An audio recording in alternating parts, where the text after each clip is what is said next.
In the quiet suburban town of Hillsdale, New Jersey, the year was 1973, and the D'Alessandro family was about to face a tragedy that would haunt them for a lifetime. April 19th, Holy Thursday, marked the beginning of a harrowing journey for Rosemarie, the mother of Joan D'Alessandro, and her two daughters, 7-year-old Joan and 8-year-old Marie.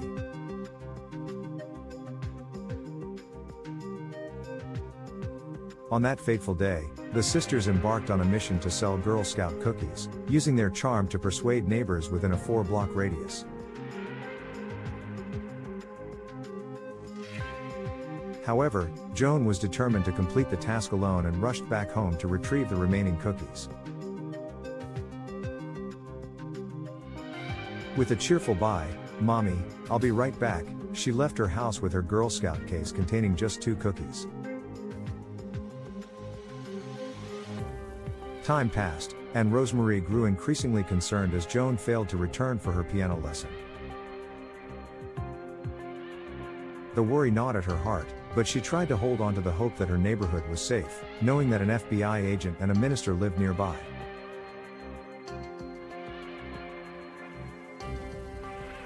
It wasn't until 4:45 p.m. that Rosemarie's husband, Frank, arrived home.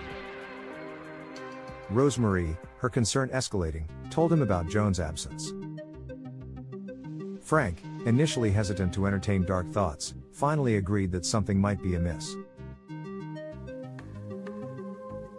Their hope was fading as they made futile attempts to contact Joan or find her among friends and neighbors. As the minutes ticked away, panic set in, and they decided to call the police. Officers arrived and began a thorough search of the neighborhood, but Joan remained elusive.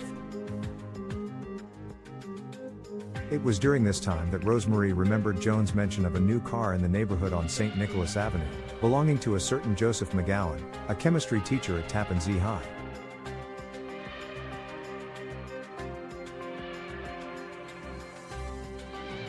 Rosemarie and Frank, their hearts heavy with dread, walked towards St. Nicholas Avenue, arriving at McGowan's house at around 10 minutes to 7.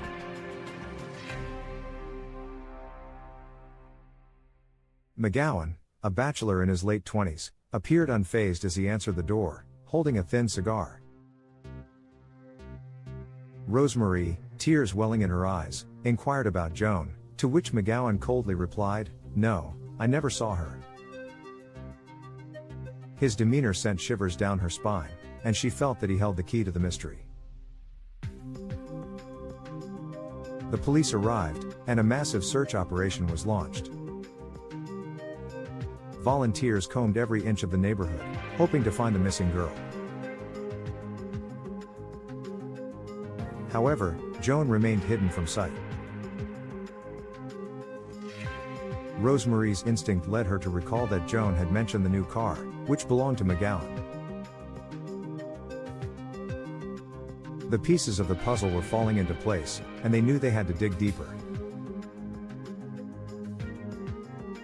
Detectives and officers questioned McGowan about the hours surrounding Joan's visit to his house.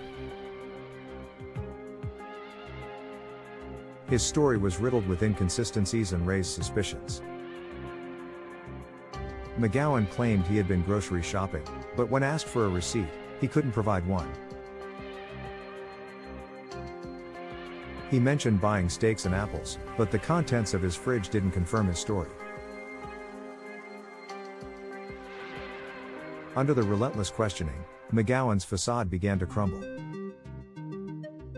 He confessed to a priest, admitting to the heinous act and revealing the location of Joan's lifeless body. Officers rushed to the scene and found the battered body of a young girl, Joan, lying naked among the rocks. It was a horrifying sight that no one could erase from their minds. Dr. Frederick T. Zugabe, the chief medical examiner, was tasked with examining Joan's body. His findings painted a grim picture of her last moments. Joan had endured unimaginable brutality, fractured neck, manual strangulation, dislocated shoulder, bruising all over her body, and signs of sexual assault. Shockingly, Joan had survived the initial attack, as indicated by the swelling on her face and body, which occurs only when the body's homeostatic functions are still active.